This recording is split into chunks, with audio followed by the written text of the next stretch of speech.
Muito boa tarde, meus amigos e minhas amigas.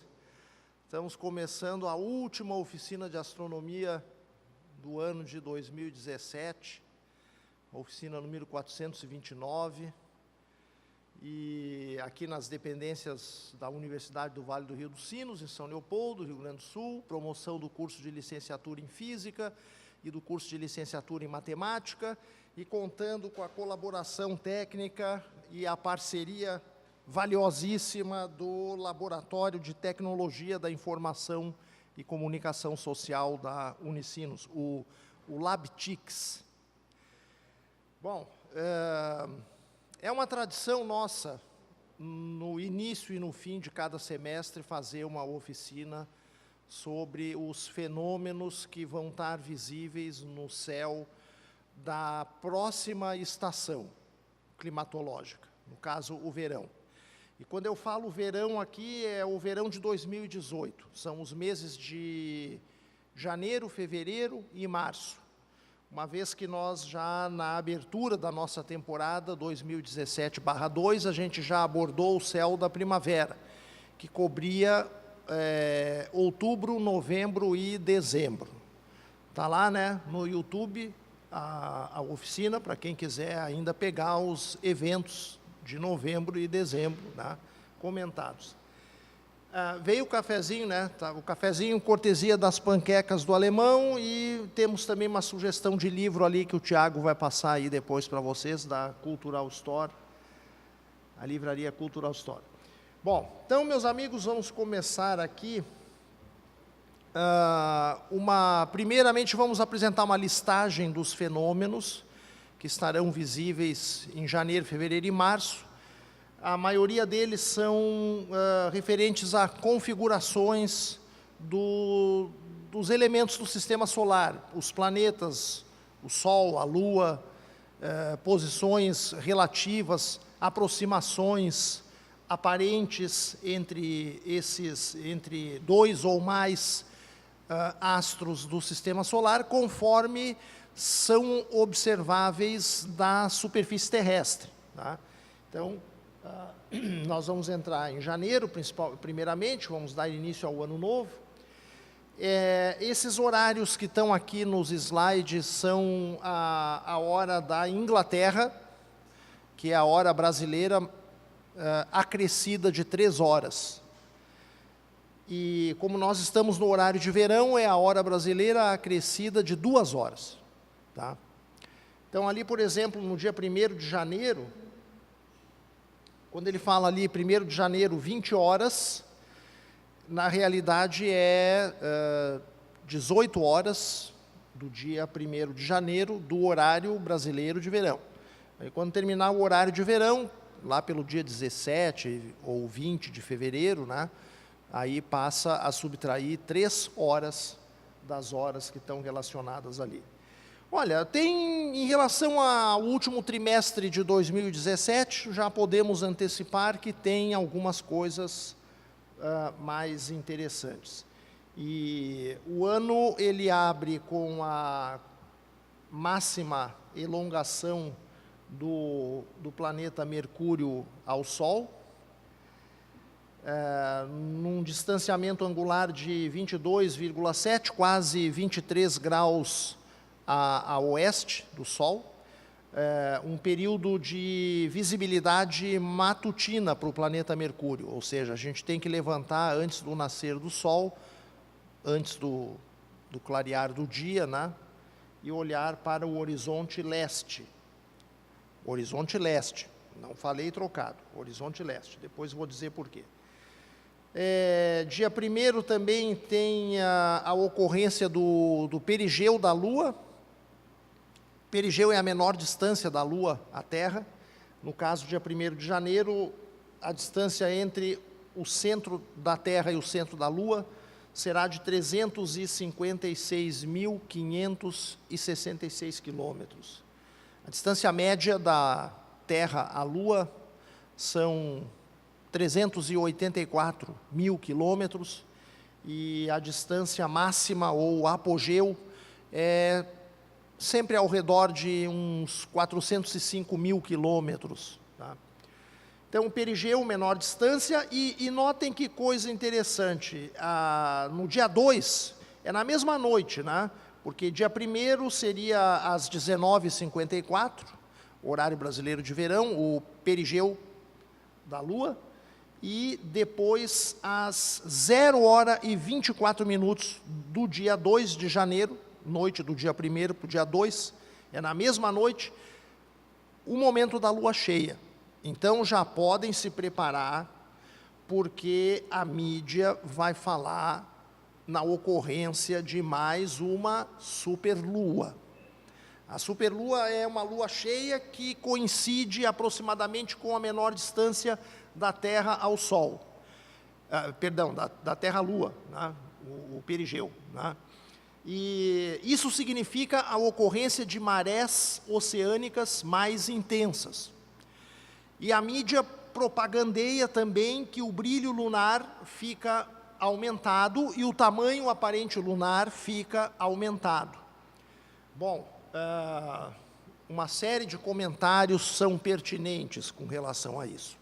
Eu não sei se eu faço isso agora ou se eu faço lá no fim, porque no fim do mês de janeiro vai ter outra superlua. Então, janeiro de 2018 abre com uma superlua e fecha com uma superlua.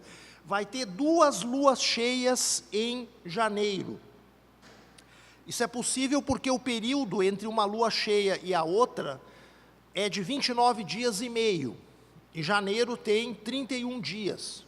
E a primeira lua cheia de janeiro está acontecendo no dia 2. Então, é possível ter 2 luas cheias no mesmo mês. Quando isso acontece, a segunda lua cheia do mês é chamada de lua azul. Não tem nada que ver com a cor da lua, só falta a mídia vir agora também, né, com a ideia de que a lua, além vamos ter então uma superlua azul. Né? Quer dizer, além de grande, mais brilhante, a lua vai se vestir de gremista. Né? Não tem nada a ver. A cor da lua continua igual. É uma expressão popular, até de origem norte-americana, isso. Chamar a segunda lua cheia de um mesmo mês, de lua azul. Blue Moon, né? Mas é apenas uma curiosidade isso. Na verdade, em raras ocasiões, onde a gente pode, às vezes, observar a lua cheia contra um fundo de nuvens de cinzas vulcânicas que eventualmente estejam presentes na atmosfera, aí a gente pode ter a ilusão, por contraste de cor, de que a lua está meio esverdeada, mas lua azul não existe mesmo. Né? Às vezes a lua está avermelhada ou amarelada, né? Porque tem poeira na atmosfera, na baixa atmosfera, não poeira vulcânica na alta atmosfera, mas poeira comum nas camadas mais inferiores da atmosfera. Tá? Eu vou deixar esses comentários para o final, né? Aí, dia 13 de janeiro, nós vamos ter o periélio da Terra. Periélio é a menor distância de um planeta ao Sol. Então, neste dia 13 de janeiro, a Terra vai estar a 0,98 unidades astronômicas de distância do Sol. Uma unidade astronômica são aproximadamente 150 milhões de quilômetros. Quando a Terra está no periélio, a distância do Sol é da ordem de 147 milhões de quilômetros. E quando a Terra está no afélio, que é o ponto mais distante do Sol, que acontece lá pelo início de julho, todos os anos, a distância fica da ordem de 152 milhões de quilômetros. Tá? Então, nós teremos no dia 13 de janeiro o periélio da Terra. Não é por isso que é verão, né? Basta lembrar que no hemisfério norte terrestre vai estar caindo neve, né? E eles vão estar no periélio também, que nem a gente do hemisfério sul. Né?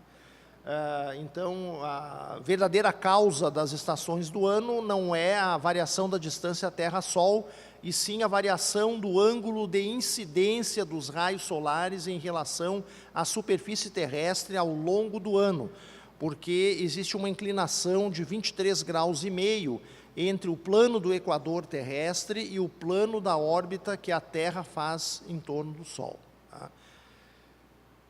Bom, ainda no dia 3, está assinalado o máximo de atividade de uma chuva de meteoros chamada Quadrântidas, que acontece numa constelação do hemisfério norte, chamada Bootes, ou boiadeiro. Na verdade, não era um boiadeiro, era um pastor que a mitologia retratava nessa constelação. Essa chuva de meteoros não vai ser bem visível esse ano por causa da proximidade da lua cheia, né? Na véspera é lua cheia, então os meteoros ficam muito ofuscados, a lua está muito brilhante, aparece no céu a noite inteira, não se consegue nem ver bem as estrelas, né? Portanto, não é um ano favorável à observação das quadrântidas, e mesmo que fosse, por exemplo, lua nova, para nós não representaria nenhuma diferença, porque do hemisfério sul essa chuva não é bem visível. Tá? Essa chuva de meteoros, ela acontece numa área do céu que no final das madrugadas de janeiro, para nós aqui do hemisfério sul, está muito baixa na direção nordeste, e isso impede uma observação conveniente dessa chuva de meteoros por parte dos habitantes do hemisfério sul. Ao norte do Equador, América do Norte, Europa, Ásia, etc., essa constelação aparece bem mais alta no céu, e quando não tem interferência lunar, eles podem acompanhar essa chuva. Aliás, é até uma chuva que tem uma frequência horária de meteoros bem interessante. Não me recordo agora exatamente, mas da ordem de 50 meteoros por hora, ou mais, nesse dia de máximo. Apesar de que ela tem também uma atividade muito concentrada. O máximo é em torno sempre do dia 3 ou 4 de janeiro, e normalmente ela não é muito visível depois disso ou muito antes disso. A quantidade de meteoros aumenta rapidamente com o tempo e diminui rapidamente com o tempo. Tem chuvas de meteoros que ficam mais de mês em atividade, mas não é o caso dessa Quadrântidas. Tá? Bom, ô DJ, anota aí para mim, faz favor, essa do dia 1º de janeiro, vamos investigar a visibilidade de Mercúrio. Bota aí só, Mercúrio, 1º de janeiro, de madrugada. O que tem mais ali depois? Dia 4 de janeiro, a Lua no nodo ascendente. É quando a Lua cruza o plano da órbita da Terra, vindo do lado do sul para o lado do norte. A órbita da Lua é inclinada em cerca de 5 graus em relação à órbita da Terra em torno do Sol, que define um plano chamado plano da eclíptica.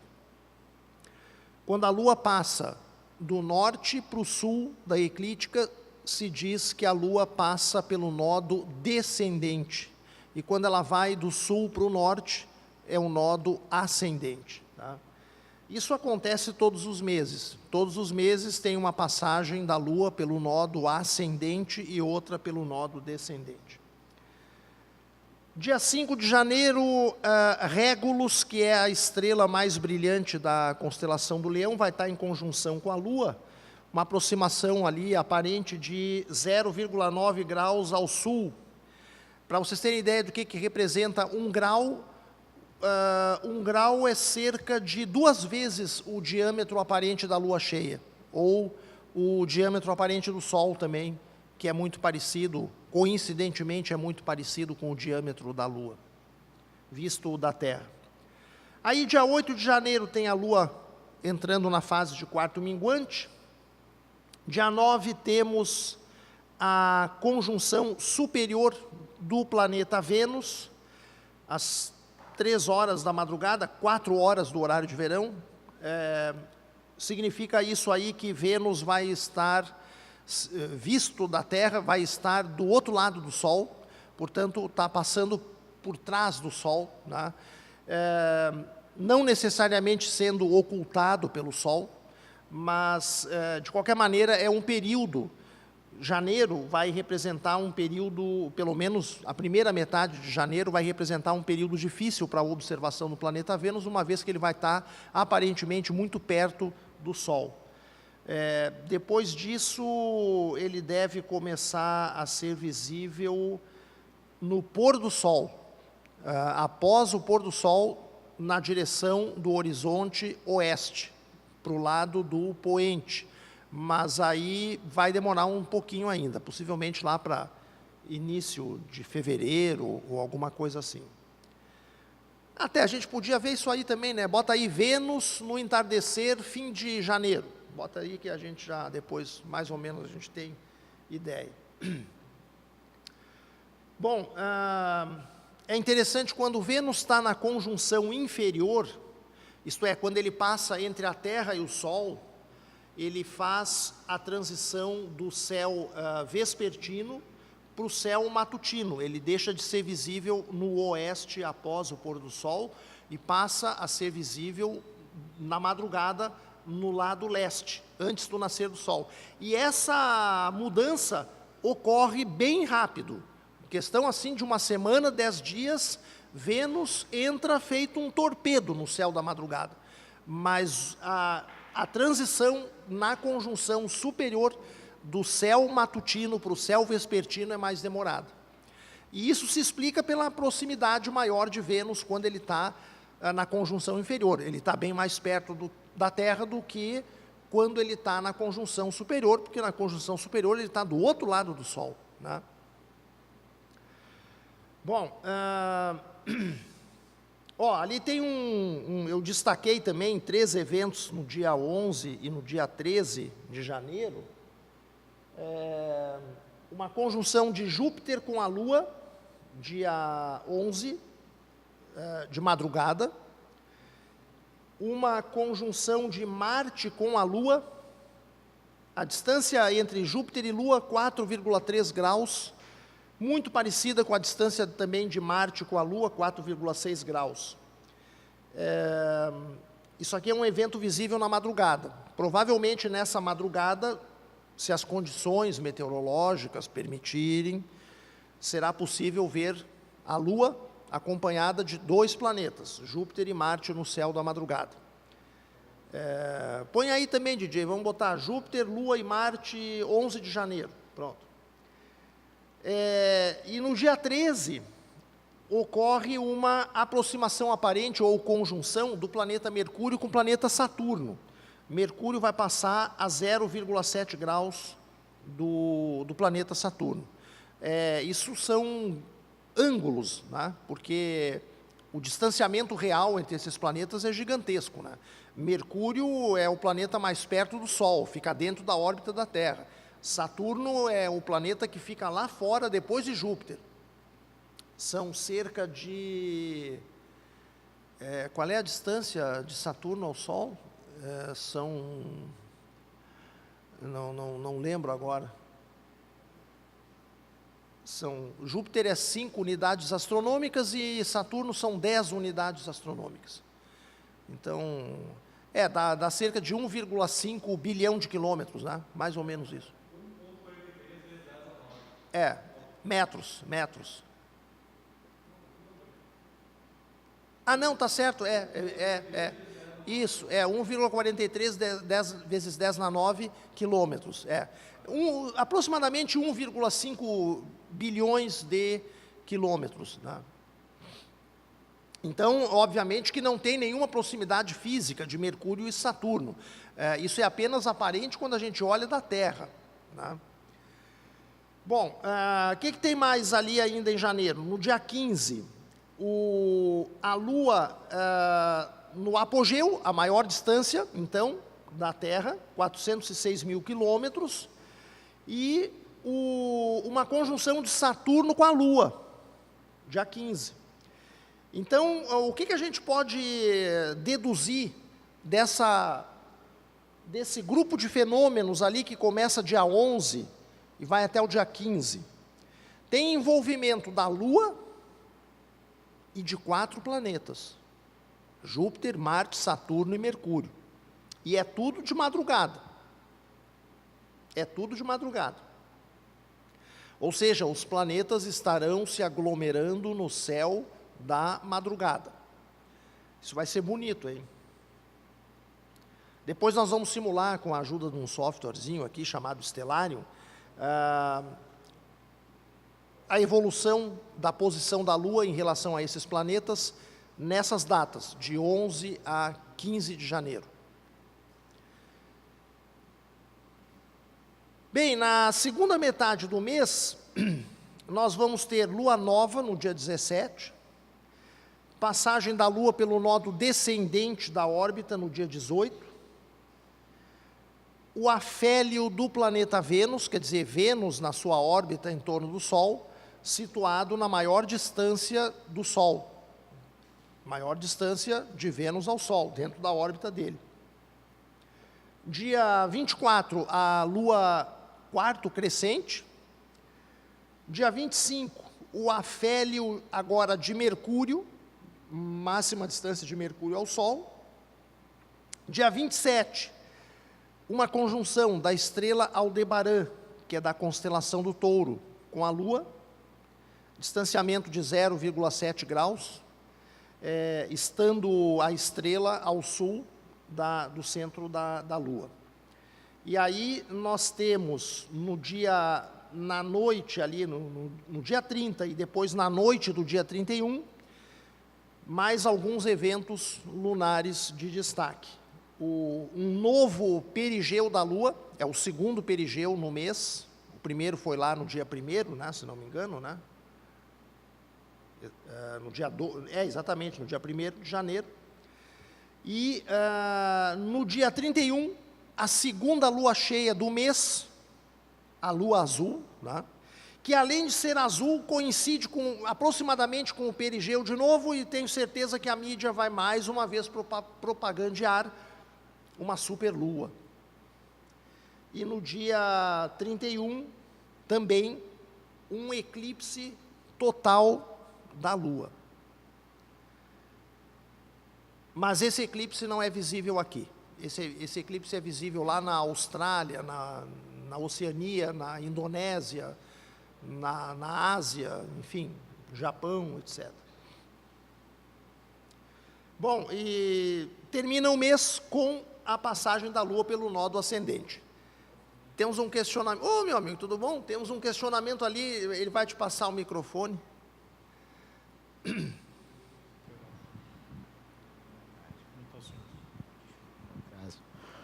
Boa tarde, professor.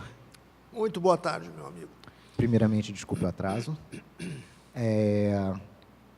Nesse eclipse total do dia 31, que vai ser visível da Austrália, vão ser por latitudes específicas ou em toda a Austrália? Não, é um eclipse da Lua, normalmente ele é visível de todo o hemisfério da Terra que está com a Lua acima do horizonte. Então, na verdade, é uma área geográfica, vamos dizer assim, no mínimo 50% da superfície terrestre vai ver esse eclipse. Eu tenho os mapas depois, nós vamos falar de todos os eclipses que vai ter em 2018, e aí eu vou mostrar o mapa de visibilidade. O senhor vai ver que é uma região bem grande. Ao contrário de um eclipse do Sol, os eclipses da Lua são sempre vistos de todo o hemisfério da Terra que está voltado para a Lua no momento ou no decorrer do eclipse. E como um eclipse da Lua dura, sei lá, 4 ou 5 horas entre o começo e o fim, e a Terra está girando nesse período, obviamente, mais da metade da Terra acaba vendo pelo menos um pedaço do eclipse. Entendido. Eu vou mostrar o mapa mais tarde. Sim, sim, é que eu conheço pelo menos umas 2 pessoas que moram na Austrália. Eu posso tentar algumas fotos exclusivas. Sim, pode. Quem sabe o senhor faz esse contato aí, no ano que vem traz as fotos para ilustrar a primeira oficina da nova temporada, que é vai ser sobre o céu do outono, né? Aí reportando sobre o eclipse de janeiro. Os eclipses da Lua, eles se repetem após um período de cerca de 18 anos. E se nós formos consultar os calendários passados, nós vamos ver que teve um eclipse da Lua em janeiro, se não me engano foi 2000 ou 2001, ou 1999, alguma coisa assim. E esse eclipse agora, de janeiro próximo, é a repetição daquele mesmo eclipse de 18 anos atrás, 18, 19 anos atrás. Esse período é conhecido como período de Saros, o período de repetição dos eclipses, né? E aquele eclipse foi visível aqui, no hemisfério em que está localizada a América do Sul, mas esse agora não vai ser visível. Contando então essa periodicidade, o próximo, daqui a 18 anos, também vai ser visível aqui, ou é mais Pode lá para a ser, Austrália? pode até ser visível. Então não preciso planejar uma viagem tão longa assim. Não. Aliás, não se planeja muito viagem para eclipse total da Lua, né? Mas para eclipse total do Sol é outra conversa. Aliás, minha gente, só vamos uma coisa de cada vez, né? Eu tenho umas coisinhas aqui, eu andei fazendo umas pesquisas e nós temos aí nos próximos 6 anos 3 eclipses solares totais interessantíssimos. O último deles, em 2024, vai ser na América do Norte de novo. O DJ já esteve lá agora, né, no eclipse de agosto de 2017, e com certeza vai querer estar de novo lá em 2024, né, DJ? Vamos ver, né? É dia 8 de abril de 2024. Não, mas dá para ver do México também. O México é mais quentinho. E 2 eclipses na Argentina, aqui no nosso quintal, virando a esquina, tá? Então aguardem mais uns minutinhos aí para mostrar os mapas. Esses eclipses da Argentina, meus amigos, são imperdíveis, imperdíveis. Bom, fevereiro de 2018. Bom, aí tem menos coisas em fevereiro. Aliás, um detalhe interessante de fevereiro é que não vai ter lua cheia em fevereiro. Teve 2 em janeiro, né? E fevereiro é um mês mais curtinho. A última lua cheia de janeiro foi dia 31, né? 31? 31. Como eu preciso esperar 29 dias e meio para repetir a lua cheia, e fevereiro só tem 28 dias, não é bissexto, ano que vem não é bissexto, né? Acho que não, né? Acho que não é, não. Então, não tem lua cheia em fevereiro do ano que vem, tá? Vai ter no comecinho do mês de março. Bom, mas em fevereiro, o que nós temos? Dia 1º, uma conjunção da estrela Régulus do Leão, de novo, com a Lua. Quarto minguante, dia 7 de fevereiro.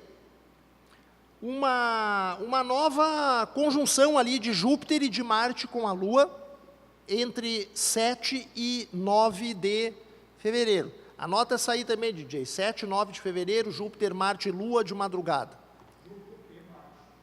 E a Lua de madrugada. Esses eventos a gente vai simular no Stellarium logo em seguida. Depois temos um novo apogeu da Lua, dia 11. Também ali, dia 11, a conjunção do planeta Saturno com a Lua, 2,5 graus ao sul. E no dia 11 também, a conjunção do planeta Marte com a estrela Antares, da constelação do Escorpião. Esse evento é interessante porque o nome Antares, ele vem do latim e significa, é uma contração de anti-Ares.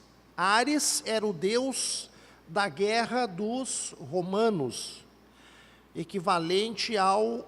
Não, é o contrário. Ares era o deus da guerra dos gregos, equivalente a Marte dos romanos, tá? E essa estrela tem cor vermelha. Marte também é vermelhinho. Aliás, o apelido de Marte é o planeta vermelho. Então, os antigos julgavam que a cor dessa estrela era muito semelhante à cor do planeta Marte. Daí o nome que ela recebeu, Anti-Ares, o que quer dizer o rival ou aquele que concorre com Marte. Tá? Então, teremos ali uma aproximação entre Marte e o seu, entre aspas, rival, né? No dia 11 de fevereiro.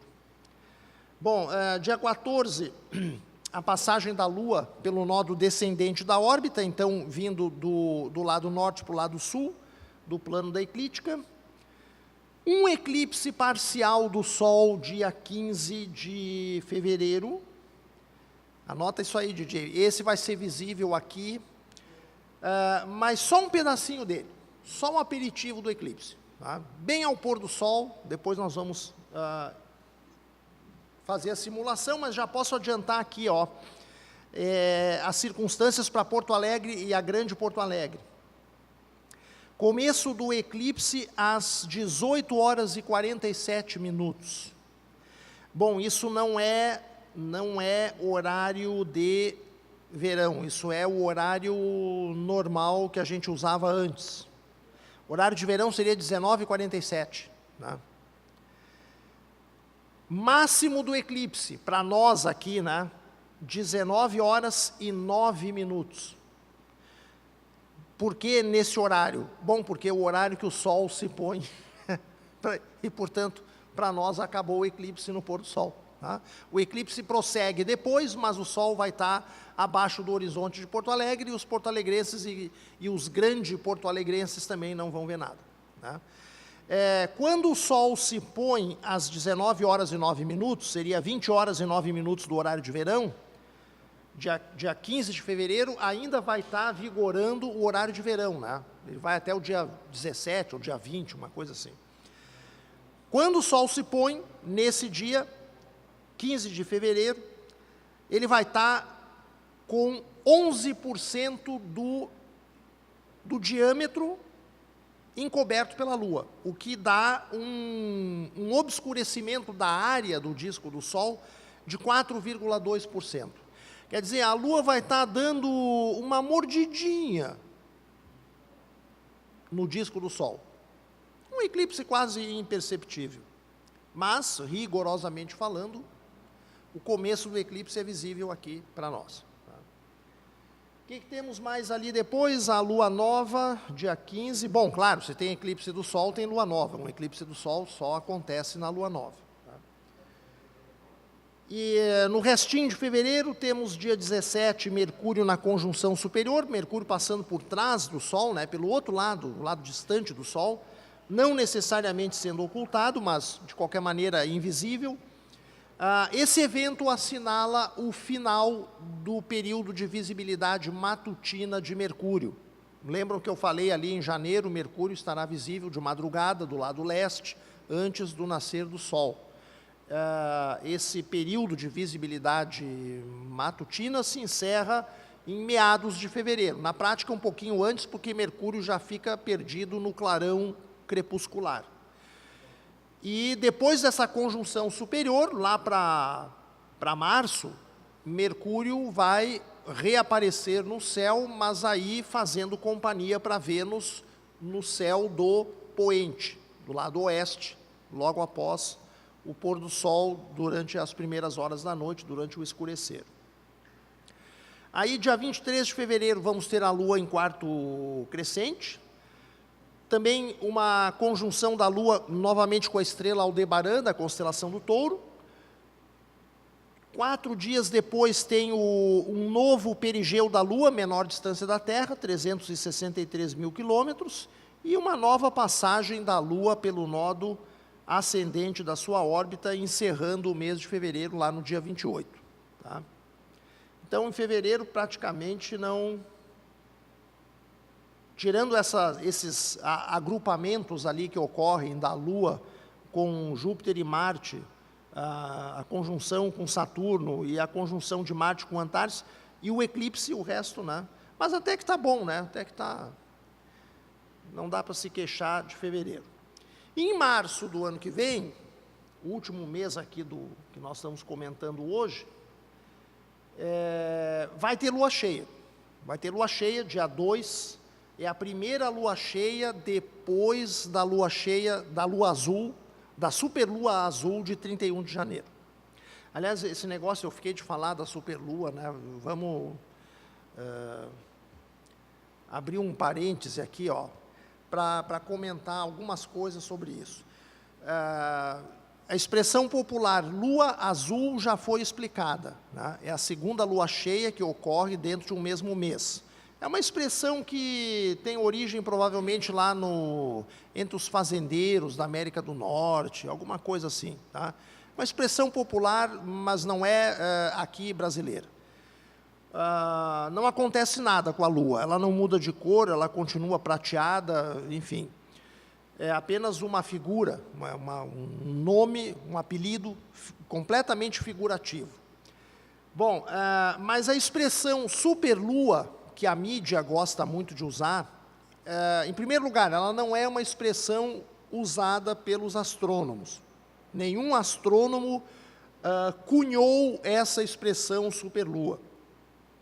Quem inventou isso foram os meios de comunicação, tá? Superlua significa uma lua cheia que ocorre próxima do perigeu, menor distância da Terra, e, portanto, gerando marés mais intensas, a lua, obviamente, no céu um pouquinho maior, devido à proximidade, né? E um pouquinho mais brilhante também, devido à proximidade. Agora, qual é a variação que tem no tamanho da lua, qual é a variação que tem no diâmetro e no brilho? Olha, meus amigos, eu estava vendo o que a mídia diz por aí. A mídia fala que o diâmetro lunar fica até 14% maior e que o brilho lunar fica até 30% maior em relação a uma lua cheia ordinária. Isso não é verdade, ou quer dizer, isso é verdade em parte. O que eles estão fazendo aí? Eles estão comparando o brilho e o diâmetro aparente da Lua, quando ela está mais distante da Terra, no apogeu, com o tamanho aparente e o brilho quando ela está mais perto, que é o perigeu.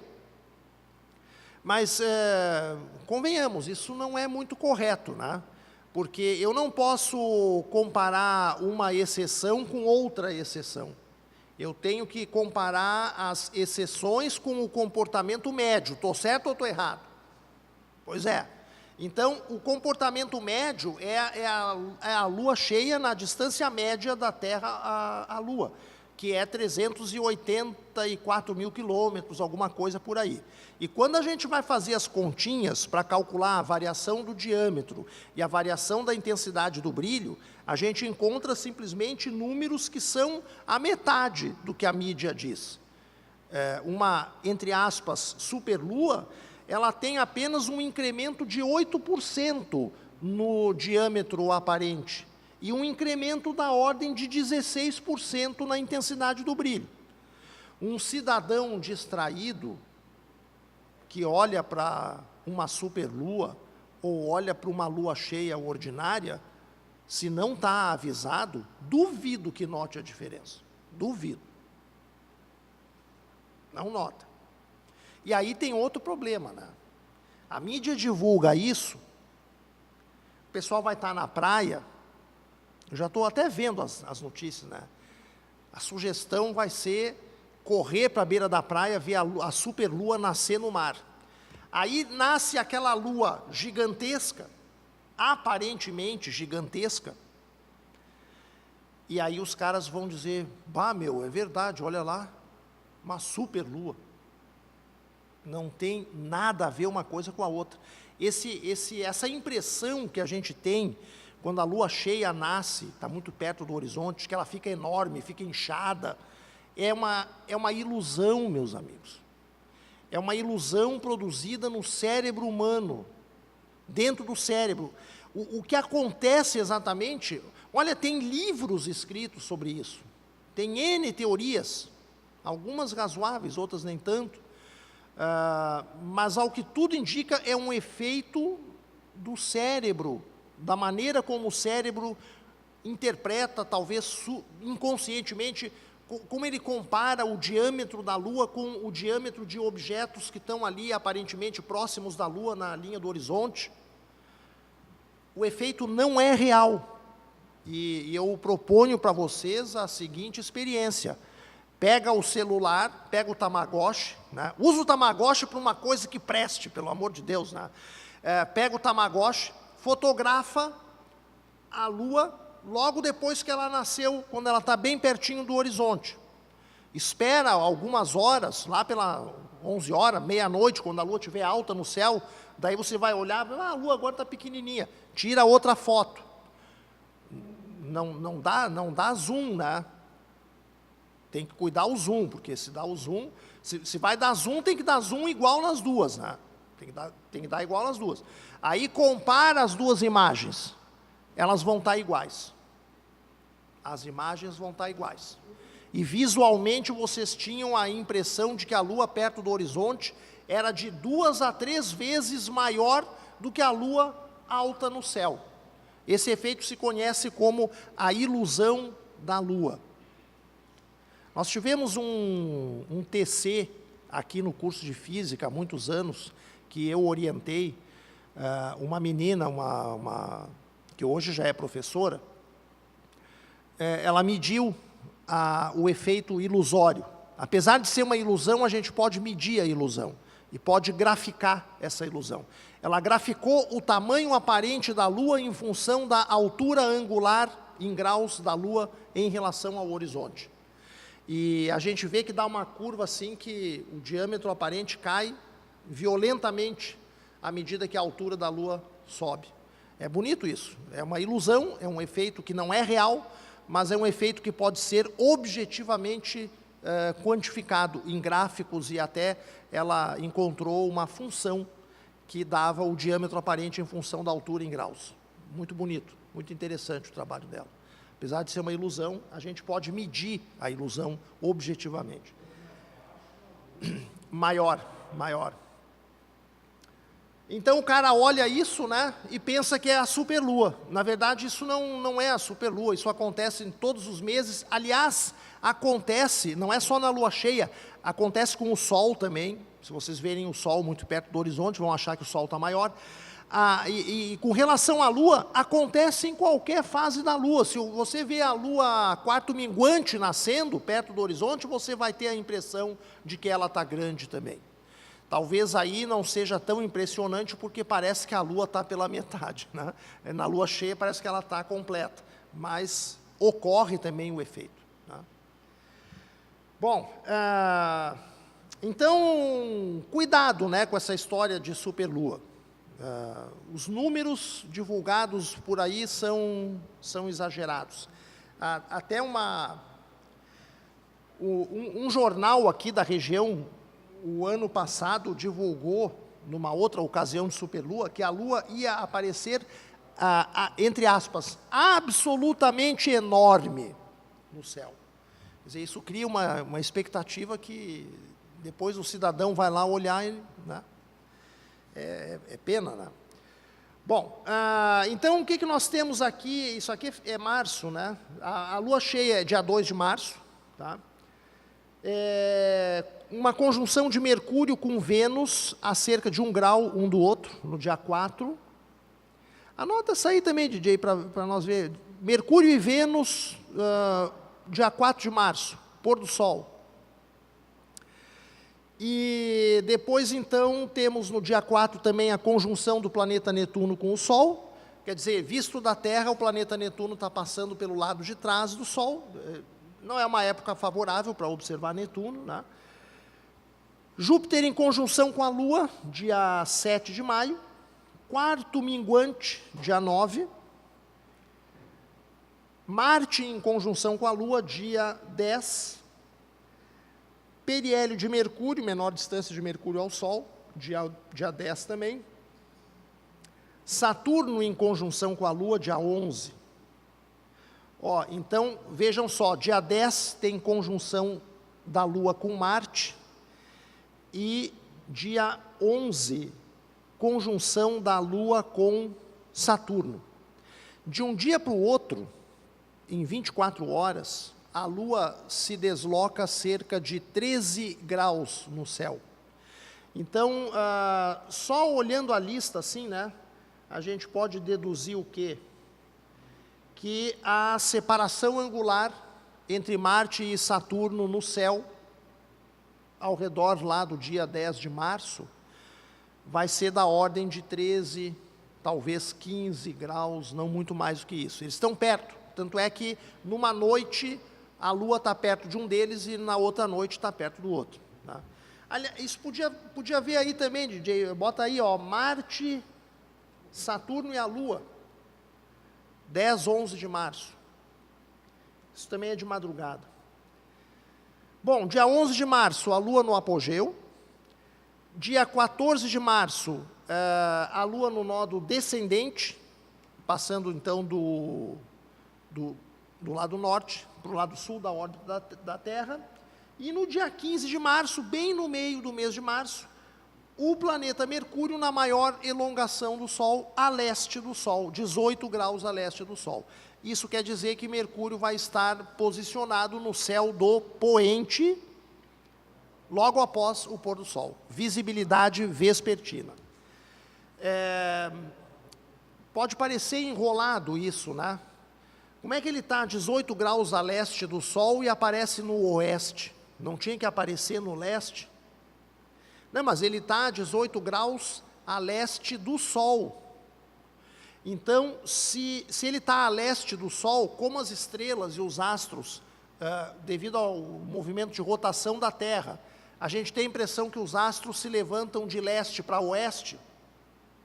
Se um astro está a leste do Sol, ele nasce depois do Sol e tem ocaso depois do ocaso do Sol. Então, por isso eu tenho que olhar Mercúrio no oeste, depois que o Sol já desapareceu, porque aí Mercúrio ainda estará visível acima do horizonte. Algum tempo depois ele também vai sofrer ocaso. Se eu for procurar Mercúrio de manhã, de madrugada, não vou ver, porque quem nasce primeiro? O Sol. Mercúrio, como está a leste do Sol, nasce depois do Sol, quando já é dia. Então não dá para ver, né? Não dá para ver de manhã, tem que esperar para ver de tarde. Que mais que tem aqui? Dia 17, Lua Nova. Dia 18, Vênus em conjunção com a Lua. E no dia 19, Mercúrio em conjunção com a Lua. Então vejam que, com certeza, Mercúrio e Vênus vão estar compartilhando mais ou menos a mesma posição no céu, no poente, lá pelo dia, lá pela vizinhança do equinócio, dia 20 de março, meus amigos, dia 20 de março, às 13 horas e 15 minutos, ocorrerá o equinócio vernal, o equinócio do outono, para nós, habitantes do hemisfério sul. Isso, vamos falar de coisa mais agradável, hein? Que o senhor está brindando aí com um copo de cafezinho? Hã? O senhor está brindando ao equinócio? Bom, eu brindaria ao equinócio da primavera, mas não do outono, né? Mas em todo caso, o senhor gosta do frio, eu presumo. Então eu tenho uma boa notícia para o senhor. Conforme eu li hoje no Correio do Povo, na coluna do nosso querido meteorologista, doutor Eugênio Hackbart, a Laninha acaba de se estabelecer. Então teremos provavelmente estiagem no verão, aqui no sul do Brasil, e o inverno do ano que vem será mais rigoroso, com o frio chegando mais cedo. Provavelmente em abril, então, já estará fazendo frio. Para aqueles... o que é, Capitão Kirk? Coisa boa, diz o Capitão Kirk. Puxa vida. Olha, para quem sofre de depressão no inverno, já vai preparando, né, para sofrer, né? Meu Deus, vai pegando o antidepressivo lá. Meu Deus do céu. Alegria de uns, tristeza de outros, né? É assim mesmo, né? Não dá para contentar a todos. E aí, o que tem mais em março? Conjunção de Aldebaran com a Lua, dia 22. Lua quarto crescente, dia 24. Perigeu lunar, dia 26, 369 mil quilômetros. Viram que daí já não tá mais coincidindo a lua cheia com o perigeu, né? Não está mais coincidindo a lua cheia com o perigeu. Então, lá no dia 31, quando tiver a lua cheia de novo, não vai ser, entre aspas, superlua, né? Porque não tem mais a coincidência com o perigeu. O nó do ascendente da lua, dia 27, né? A estrela alfa do leão, a Régulus, em conjunção com a lua, dia 28, e aí termina o mês de março. A fonte dessas efemérides é um site chamado astropixels.com, do Fred Spenak, que é um astrofísico aposentado da NASA, agora aposentou-se recentemente, mas continua viajando o mundo, caçando eclipses totais do Sol, enfim. Um dos apelidos dele é Mr. Eclipse, ele é fanático por eclipses do Sol. E agora se aposentou da NASA e olha só, se meteu lá no sudeste do estado do Arizona, construiu uma casa e um observatório privado para ele lá e a família dele, no meio do nada. Você vê as fotos lá no site, astropixels.com, você fica apavorado. Não tem nada, tem umas macecas assim no meio da areia e as montanhas no fundo. Diz ele que é um dos espaços de céu mais escuro ainda que tem nos Estados Unidos. Beleza, né? Beleza. Então, quem quiser, recomendo uma visitinha ao site do Dr. Spenak. Bom, vamos passar às simulações. Não, antes das simulações, não vou abandonar o PowerPoint ainda. Não terminou o arquivo. Vamos fazer vamos dar uma rápida olhada pelos eclipses e pelos cometas que estão previstos para 2018. Vamos fazer um pouquinho de suspense, vamos passar bem ligeiro para ninguém ver.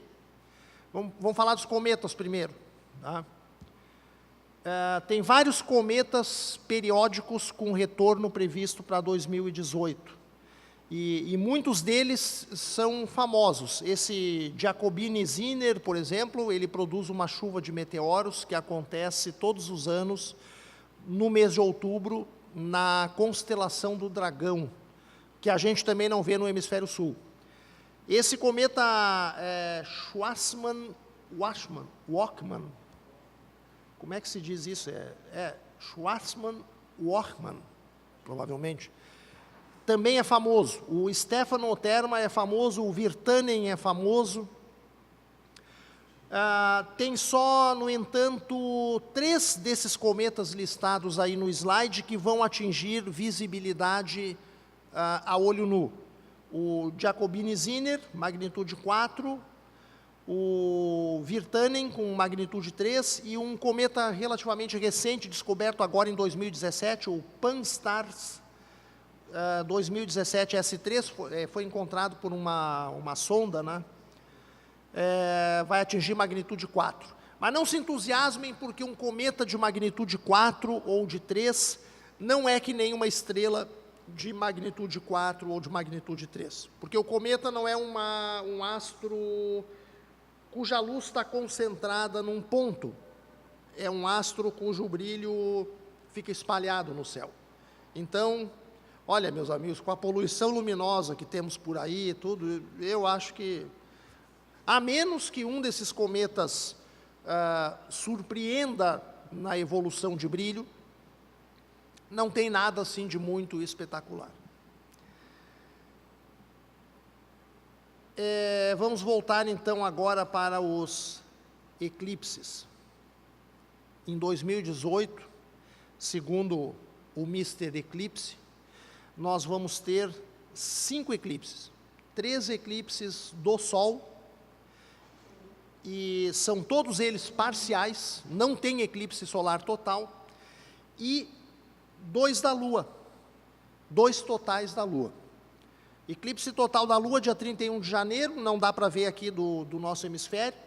O eclipse solar parcial de 15 de fevereiro, já comentamos, parcialmente visível, o comecinho dele no final da tarde.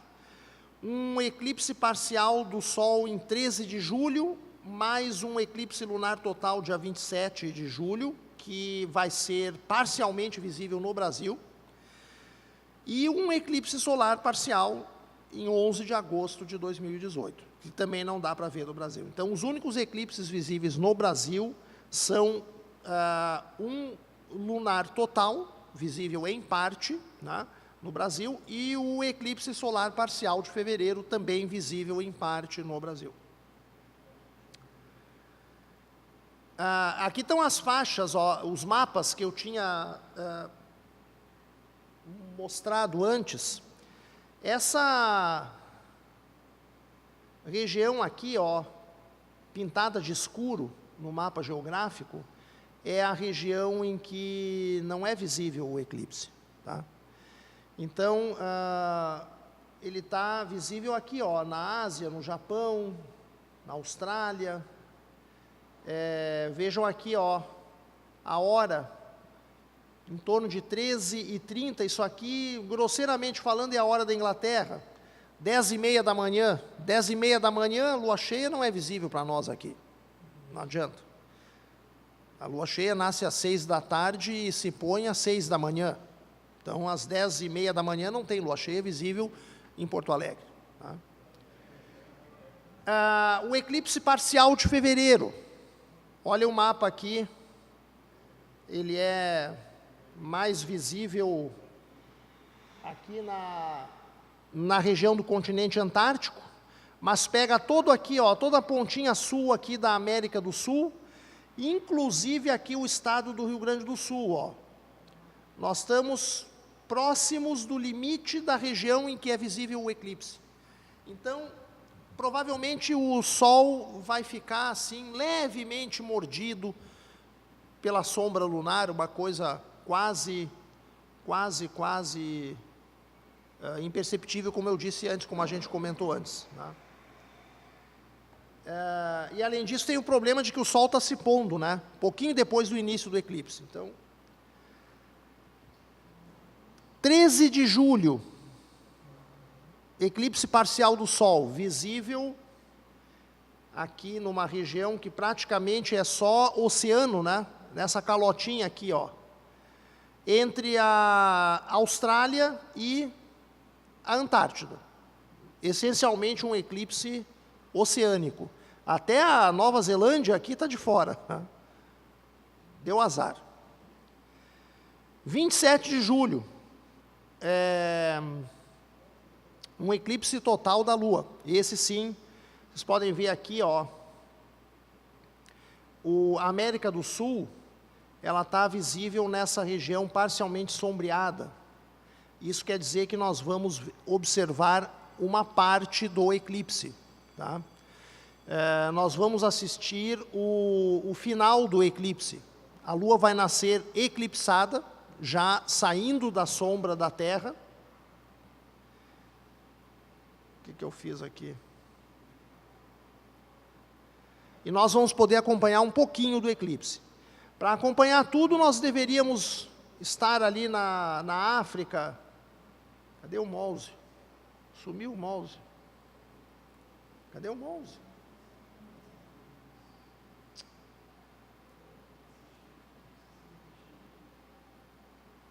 Nós deveríamos estar ali pertinho de Madagascar, ó. Aquele pontinho ali mostra o lugar aonde a Lua vai estar bem na vertical, no meio do eclipse. Então, Madagascar é o local excelente para ver esse eclipse da Lua. Mas eu não viajaria para Madagascar só para ver um eclipse total da Lua. Aqui tem a trajetória que a Lua vai fazer dentro da sombra da Terra. Esse círculo vermelho, essa circunferência aqui, esse círculo vermelho, ele é a representação da sombra da Terra. Então vejam que é um eclipse onde a Lua vai passar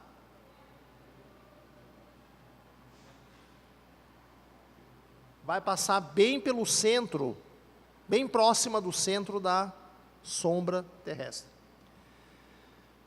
O eclipse parcial do dia 11 de agosto, eclipse solar, é visível lá na região ártica, né? Pega lá a Sibéria, Noruega, Dinamarca, Groenlândia, Islândia, aquela região toda lá. Polo Norte. E agora vem aqueles 3 eclipses solares que eu mencionei anteriormente. Só para abrir o apetite, só para dar vontade, tá? Vamos começar a planejar, meus amigos, porque olha só, esse aqui, ó, o primeiro, 2 de julho de 2019. Ele vai ser visível como total, eclipse solar total, nessa faixa azulzinha que vai aqui, ó. Olha só, ela passa no centro da Argentina, aqui é o Uruguai, e aqui começa a visibilidade do eclipse. Pertíssimo de Buenos Aires. Olha, não sei se o aeroporto de Ezeiza não está dentro da faixa de totalidade do eclipse. Se estiver, não tem desculpa, né? É só pegar uma, não precisa nem... Hã? Não, mas pega um voo que vai para Ezeiza, não tem? Antigamente tinha.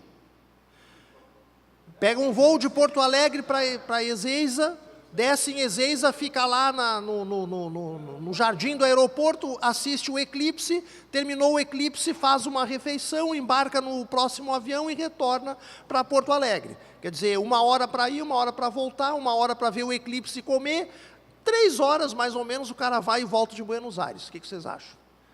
Não precisa nem gastar com hotel, é só a passagem aérea e um almoço. Não tem desculpa, hein, minha gente? Olha, falta 1 ano e meio ainda, ó. Dá para se planejar. Outro eclipse argentino, ó, em 2020, 14 de dezembro de 2020, eclipse total. A faixa, essa tirinha azul aí, ela passa bem no centro da Argentina, inclusive aqui, ó, é onde o Sol vai estar mais elevado, ou é o momento em que o eclipse dura mais, a fase total dura mais. Agora eu não sei exatamente qual é a simbologia que ele está usando, porque aqui tem um X também, né? Eu não sei se o X assinala o ponto em que o Sol vai estar no... não, provavelmente o X é o lugar onde o Sol estaria no zenite, no centro da totalidade, no meio do eclipse, e esse ponto aqui, ó, esse solzinho ali, ó, bem no coração da Argentina, é o lugar onde a fase total dura mais. Olha aí, ó, maravilha, 14 de dezembro de 2020. E, novamente, nos Estados Unidos, em 8 de abril de 2024. Aí a faixa faz isso aqui, ó. E o ponto de maior duração do eclipse é bem no México. Eu acho que eu não iria para os Estados Unidos, eu iria para o México, né? É mais quentinho também lá e tal, né? Eu iria para o México. Onde é que fica Cancún, hein? Cancún é aí por perto também ali, né? Não sei se é do lado de cá ou do lado de lá, mas não sei. Dá o que pensar, né? Dá o que pensar. Pega um voo, vamos fazer o merchandising agora, né? Pega um voo da Copa, aqui de Porto Alegre até a cidade do Panamá, faz uma escala lá, pega um outro voo para a cidade do México, com a mesma empresa, sei lá. Não sai muito caro. Não sai muito caro. Bom,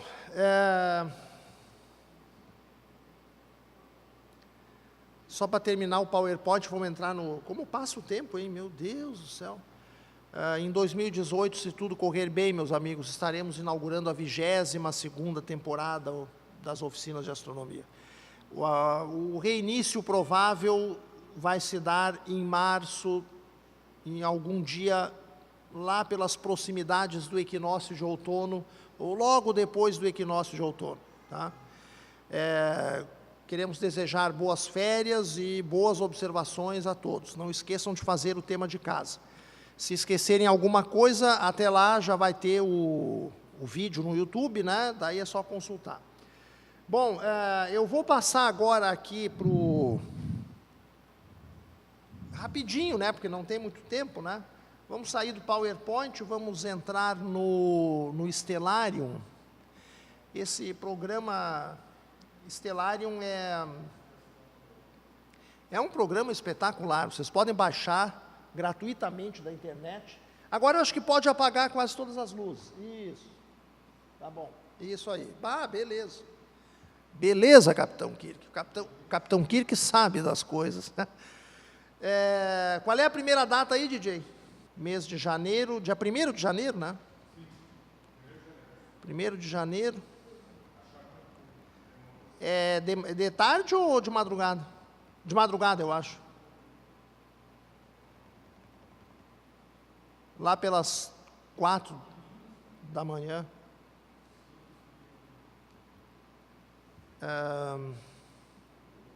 O que é que tem aí? Visibilidade de Mercúrio. Tá, então vamos botar mais tarde, tipo 4h50.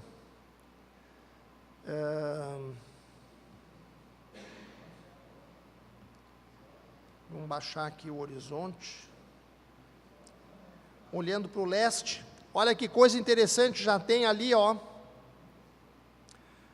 Abre o ano com Marte e Júpiter bem pertinho um do outro, na direção do ponto cardial leste, de madrugada, em janeiro.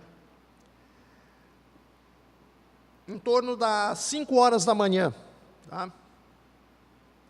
Aliás, vamos fazer uma animação aqui ligeirinho, agora fiquei curioso. Vamos ver como é que acontece isso, ó. Últimos dias de dezembro. Deixa eu botar para cá esse quadrinho para não atrapalhar. Olha que coisa interessante, 14 de dezembro, 4h51 da madrugada. No leste, a Lua formando um triângulo com Júpiter e Marte. E aí, a cada dia que passa, bom, aí no dia seguinte, dia 15, a Lua está abaixando, está desaparecendo, vai ser Lua nova, né? E Marte e Júpiter, olha o que estão fazendo ali, ó. Com o passar dos dias, eles vão se aproximando. 1º de janeiro, 2 de janeiro, 3 de janeiro, 4 de janeiro. Tem uma estrelinha ali perto, vamos ver que estrela é aquela ali.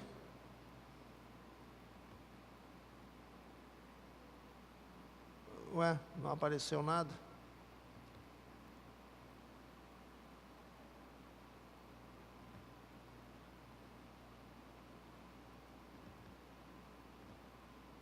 Não está dando o nome da estrela. Mas é pequenininha, né? Então vamos lá, 4 de janeiro, 5, 6, meu Deus do céu.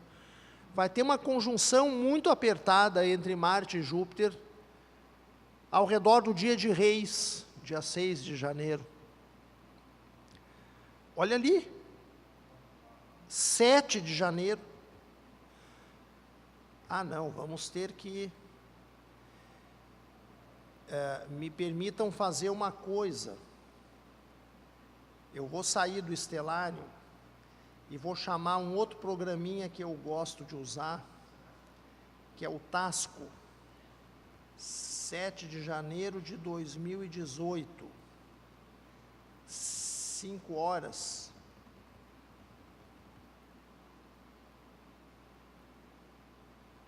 É. 4h49. Vamos botar lá no leste. Ali, ó. Marte e Júpiter. Nesse programa é bom porque se a gente clica em Marte, ele dá a ficha de Marte. Mas depois você clica em Júpiter, ele dá a ficha de Júpiter. E ele sempre dá o ângulo entre o objeto que você está e o objeto anterior que você tinha clicado. É isso que eu quero ver aqui, ó. Impressionante, meus amigos. 14 minutos e 45 segundos de arco.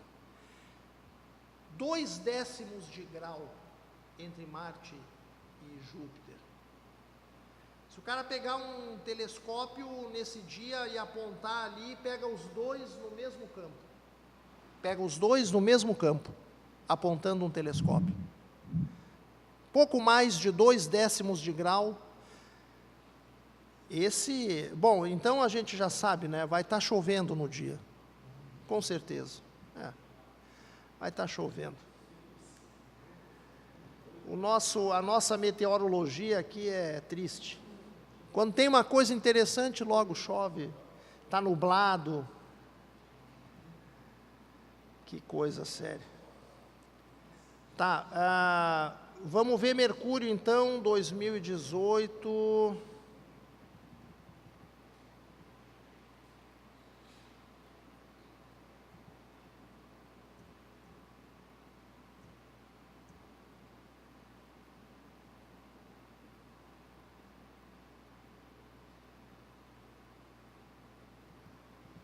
Dia 1º de janeiro,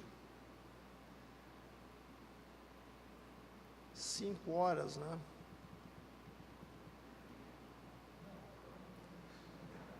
Ó, Mercúrio está nascendo lá no leste, lá na pontinha. Então nós temos que adiantar um pouquinho a hora, né? Que aí Mercúrio vai estar aparecendo. Notem que avançando a hora vai clareando o dia também, né? E a visibilidade de Mercúrio vai piorando. Vejam só, a maioria dos planetas, eles estão sempre ao longo de uma linha, que é a linha da eclíptica, a projeção da órbita da Terra no céu. E se eu desenhar a eclíptica aqui, vocês vão ver o que eu estou dizendo, ó. Essa linhazinha é a eclíptica, projeção da órbita da Terra em torno do Sol no céu. E o ângulo que a eclíptica está fazendo com a linha do horizonte é um ângulo muito fechado. Isso reduz a altura de Mercúrio em relação ao horizonte. Qual era a distância angular? Era 28 graus, se não me engano, na máxima elongação. O ângulo entre Mercúrio e o Sol. É o ângulo máximo que ele consegue. É uma aproximação, é uma aparição regular de Mercúrio. Não vai ser muito fácil ver Mercúrio, mas também não vai ser muito difícil. Tem oportunidades melhores. Certamente haverá oportunidades melhores em 2018. Próximo passo aí, DJ, o que tinha aí?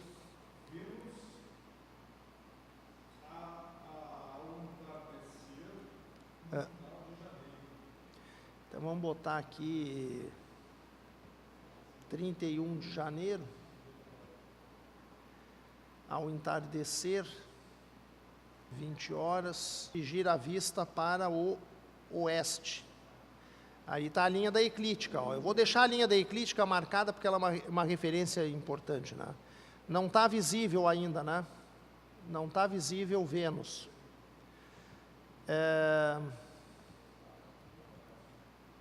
Vamos avançando as datas aqui. Entrar em fevereiro, ver se Vênus vai aparecendo.